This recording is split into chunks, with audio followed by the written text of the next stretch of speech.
Hi guys, how are you? I am sure आप सब बहुत ही अच्छे होंगे। आपण मैंने बहुत ही भल थे मुझे जानी। एंड आज समस्ते बहुत खुशी means all the people are very much happy today seeing the budget कि इनकम टैक्स के लिए ये अभी टैक्सेशन का स्कीम आया है for the new tax slab changed. So definitely they are going to enjoy. No, not at all. Just a minute, please go through this video. Please calculate your income tax before selecting a old tax regime or new tax regime.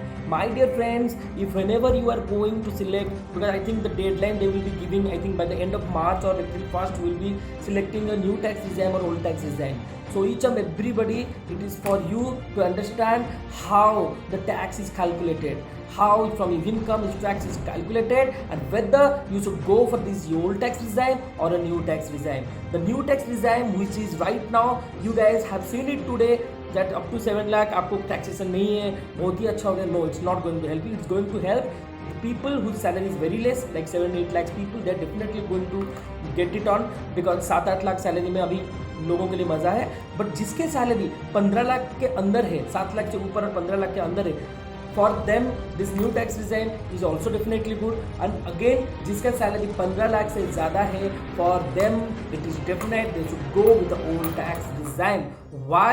If you select a new tax regime with a salary more than 15 lakh, you are going to have a huge loss. Believe me, you are going to have a huge loss, because आपके salary से automatic provident fund आपके company तो ले रहे हैं. आप definitely अगर छोटा मोटा कुछ इंश्योरेंस कर रहे हैं, कुछ इन्वेस्टमेंट कर रहे हैं, सो अगर आपके हाउस लोन्स भी चल रहे हैं, देन 15 लाख के ऊपर अगर आपका सैलरी है, you should definitely go with a new tax regime. How? Let's go with a salary of at least 15 lakh. With a 15 lakh salary, what should be a tax in case of an old tax regime as well as in case of a new tax regime? Let's get to the new tax regime first of all. In the new tax regime, as it is said, up to from 3 lakh to 6 lakh, there will be a tax of 5%. So पहला जो 3 लाख का है, 3 लाख से 6 लाख, अगर उसमें क्या tax है, वो 3 लाख का 5%, मतलब 15,000. 6 लाख से 9 लाख हो जाएगा आपका 10%, मतलब वो 3 लाख का टैक्स जाएगा आपको 10%, मतलब 3 लाख का 10%, 30,000.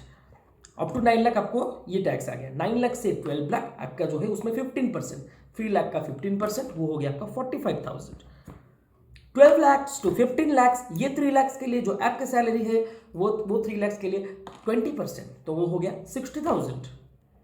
तो अप टू 15 लाख आपका अगर आप टैक्स देखेंगे, इन केस अगर मैंने न्यू टैक्स लिया जहाँ पे मैं कोई इन्वेस्टमेंट नहीं शो करना पड़ेगा, मेरे को कुछ भी नहीं शो करना पड़ेगा, तो वो बन जाता है मेरा 1,50,000, विच विल बी अराउंड, मेरा जो सैलरी आएगा मेरा हर साल हर महीने 12,500 मेरे को डिडक्ट होके आएंगे. Number 1, if I select a new tax regime where do not have to show any kind of investment, I will be having a salary in hand of 12,500 per month. That is a case. Number 1. Number 2, if I select a old tax regime, in case of a old tax regime with a salary of 15 lakh, let's see, अगर आपके पास पहला है कि 80C में आप 1.5 लाख का investment दिखा सकते हैं. 1.5 लाख में क्या रहेगा, आपका कंपनी में आपका पीएफ डिडक्ट होता होगा, 50-60 हज़ार तो पीएफ जाते ही होंगे साल भर में. अगर आपका 15 लाख का सैलरी है तो पहला वो हो गया.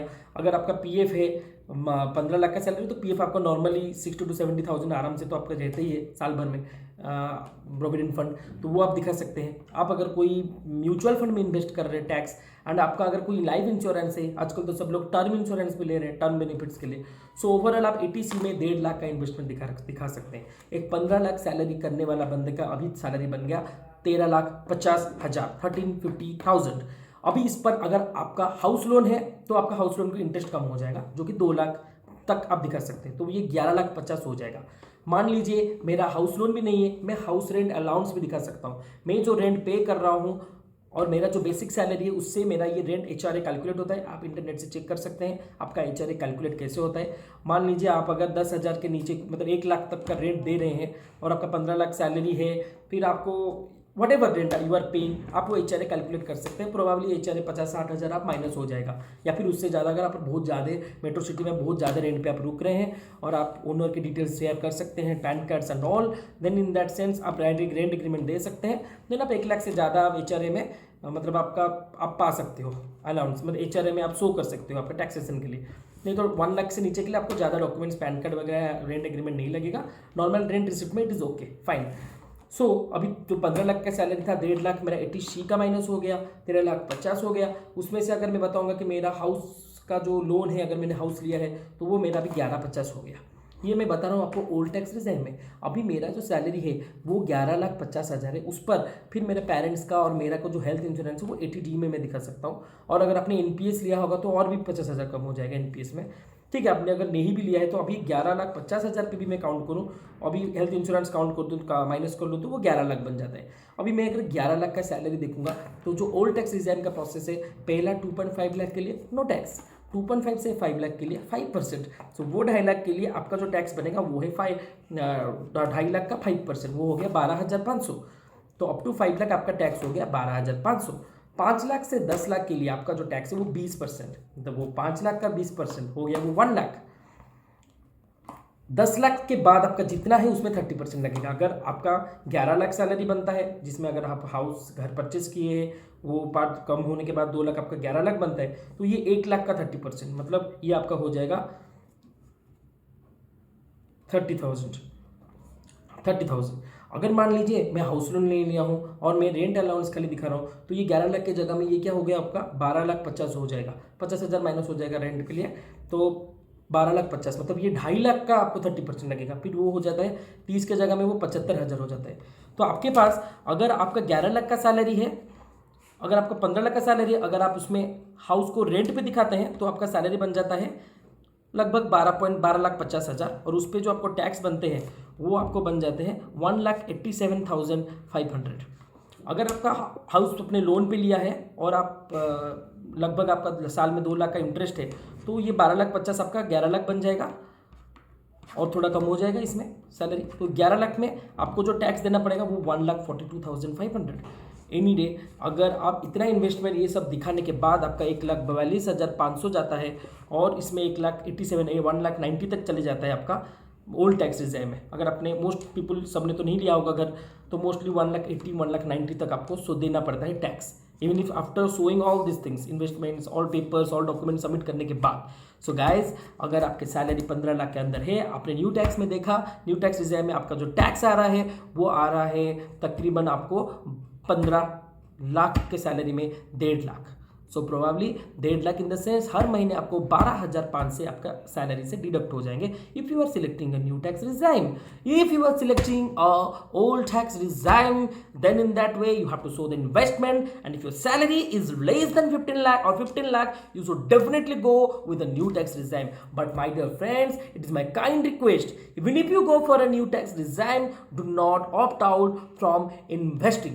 Do not opt out from investing. It is a disclaimer for you all, that do not forget to invest. You need to invest in mutual funds, life insurance, term insurance, any kind of benefits. It is there, any kind of investment. There are a lot of investment going on in the market. You should have that. Don't think you are going with the new tax regime so you won't go for investment. Just for your understanding, I just want to let you know that with a salary of 15 lakh or 15 lakh less, you should definitely go with the new tax regime. If your salary is more than 15 lakh or more than 15 or 17 to 20 lakhs more, then you should definitely go with her income tax for old slab, where you can show the investment of 80C, 80D, where in 80C you can show life insurance, term insurance, provident fund, all sort of this investment you can show in this 80C. 80D you can show your parents health insurance, even if you have your self health insurance you can show. In your NPS deposit also you can show, national pension scheme deposit, that also you can show. There are a lot more things you can go through and you can understand how the income tax is calculated. In case of an old tax, you also can show your house rent, like if you are staying in rent, you can show your house rent allowance or HRA part. Even if you have purchased a house, if you are paying the interest every month to the bank, you have purchased the house in loan, you can also show in your ATC, if in case you are select for an old tax regime. So my dear friends, it is my kind request, whenever if the time is coming, you are about to choose whether to go for an old tax regime or a new tax regime, you should definitely think of it before putting your step ahead. It's always going to make you a big loss. Even 10-20,000 you are saving, that you can put in your mutual funds, that you can put in any kind of savings, and you can get a very good returns in terms of any kind of investment in the market if you see. So my dear friends, do not waste your time, do not take any kind of wrong step while while putting the request for the taxation thing, because a lot of people are enjoying today thinking the salary slab up to 7 lakh is no tax, so let's enjoy. Not at all like that. It's not for the people whose salary is very high. It is for middle class people. Definitely it is going to help and enjoy. I'm sure you are definitely going to enjoy this day. If you like this video, if you find this video helpful, then like and subscribe my channel. You will get to know more details like this. Thank you.